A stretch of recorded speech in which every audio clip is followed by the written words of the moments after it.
So sa video ito ay pag-uusapan natin at i-guide ko kayo on how to transfer money from a Shopee Pay account to Card Bank or Connect to Card account. So ang next step ay kailangan mo nang i-open yung Shopee app. So click mo lang.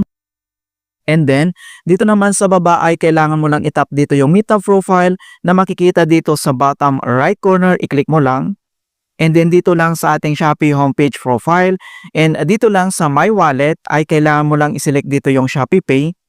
Okay? So remind ko lang, bank transfer yung isi-select mo kung Shopee Pay to Connect to Card. So i-click mo lang. And then, dito na sa bank transfer and then i-click mo lang dito yung add new bank account. Right? So makita mo dito yung bank name, i-click mo lang yung select bank.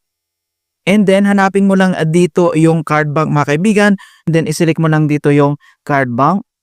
And then once na-select mo na dito yung card bank, and then next ay kailangan mong i-enter dito yung Connect to Card na savings account mo or yung account number mo na registered, okay?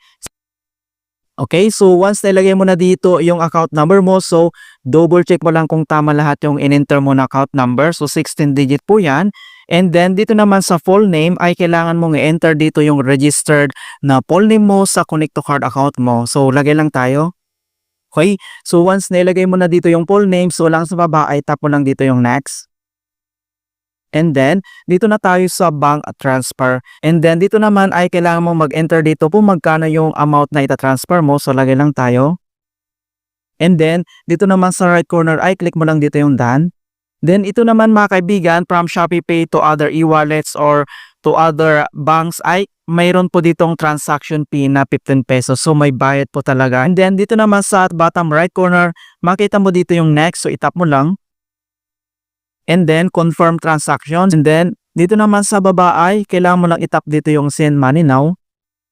And then, kailangan natin i-enter dito yung 6-digit MPIN ng ating Shopee Pay account. And, ayan, so wait lang natin. Okay, so makita mo na dito na napakabilis lang talaga mag-transfer pero may bayad po talaga, okay?